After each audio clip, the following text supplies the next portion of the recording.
ان الحمد للہ نحمدہ ونصلی علی رسولہ الکریم اما بعد۔ ہر درد رکھنے والا مسلمان یہ چاہتا ہے کہ معاشرے میں امن قائم ہو جائے، جرائم ختم ہو جائیں، امن و سکون کا دور دورہ ہو۔ اللہ خالق نے اپنی مخلوق کو پیدا فرمایا، مخلوق کو رب سے بہتر تو کوئی نہیں پہچان سکتا۔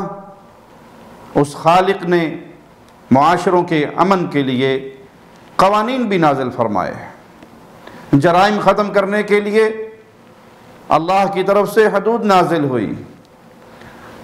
تو جو یہ چاہتا ہے کہ ہمارا معاشرہ جرائم سے پاک ہو جائے یا کم سے کم جرم وہاں پر سرزد ہو، تو اس کو لوٹنا ہوگا ان سزاؤں کی طرف جس کو خالق و مالک نے انسانوں کی اصلاح کے لیے نازل فرمایا۔ برا ہو بے دین طبقے کا کہ جب اللہ کی شریعت کی بیان کردہ ان سزاؤں کا ذکر آتا ہے تو یہ ظالم کبھی اسے جنگلی سزائیں کہتے ہیں، کبھی وحشیانہ سزائیں کہتے ہیں، کبھی غیر انسانی سزائیں کہتے ہیں، کبھی یہ کہتے ہیں کہ کیا سارے انسانوں کے ہاتھ کاٹ دیے جائیں؟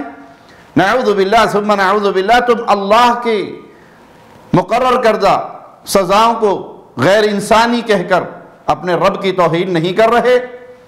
یہ جرم کہیں پر بھی ہو جرم ہے۔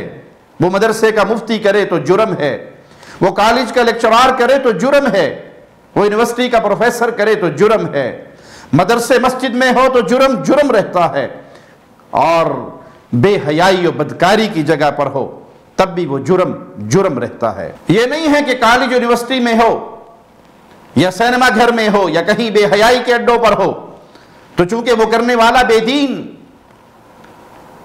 اس پر خاموشی اختیار کر لی جائے، اور مولوی مدرسے میں کرے تو اس کا وویلا کیا جائے۔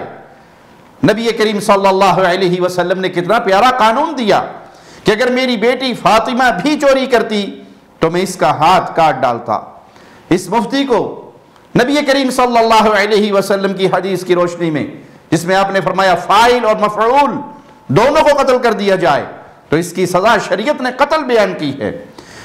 شادی شدہ زانی، شریعت نے اس کی سزا سنسار کرنا، پتھر مار مار کے ہلاک کرنا بیان کی ہے۔ چور کی سزا ہاتھ کاٹنا بیان کی ہے۔ لیکن جب یہ اللہ کی بیان کردہ سزائیں نافذ کرنے کا وقت آتا ہے تو یہ لبرل طبقہ، یہ بے دین طبقہ، یہی سب سے بڑی رکاوٹ بنتا ہے، اور پھر بعد میں چیختا ہے کہ فلاں جگہ پر یہ ہو گیا اور فلاں جگہ پہ یہ ہو گیا۔ اللہ کی نازل کردہ حدود کو نافذ کیجئے ہر مقام پر، وہ جرم کرنے والا کوئی ہو، داڑھی والا ہو یا بغیر داڑھی والا، اللہ کی حد کو قائم کیجئے۔ دیکھیے پھر معاشرے میں کیسے امن قائم ہوگا۔ پوری دنیا کو مثال دینے کے لیے ہم سعودی عرب کے معاشرے کو پیش کرتے ہیں۔ اللہ اس بلاد حرمین کی حفاظت فرمائے، یہاں کے امن کی حفاظت فرمائے، اور یہاں کتاب و سنت کا اسی طرح دور دورہ رہے، اور کتاب و سنت کی بیان کردہ سزائیں اسی طرح نافذ رہیں۔ پوری دنیا کے اندر سب سے کم جرائم والی سرزمین بلاد حرمین شریفین ہے۔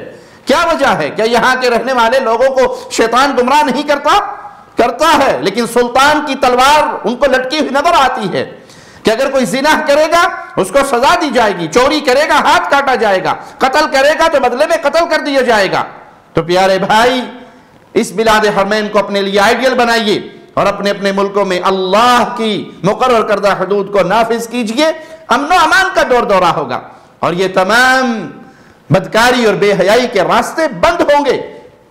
وہ کوئی رضامندی سے زنا کر رہا ہو یا جبرن زنا کر رہا ہو، کسی بچی سے ریپ کر رہا ہو یا مدرسے کے کسی طالب علم کے ساتھ بدفعلی کر رہا ہو، یہ تمام چیزیں اسلام کی نظر میں جرم ہے، اور جرم کی سزا عرش والے نے بیان کی ہے۔ ضرورت ہے صرف ان سزاؤں کو نافذ کیا جائے تاکہ معاشرہ بے حیائی، بدکاری اور برائی سے پاک ہو کر اہل ایمان کا معاشرہ امن کا گہوارہ بن جائے۔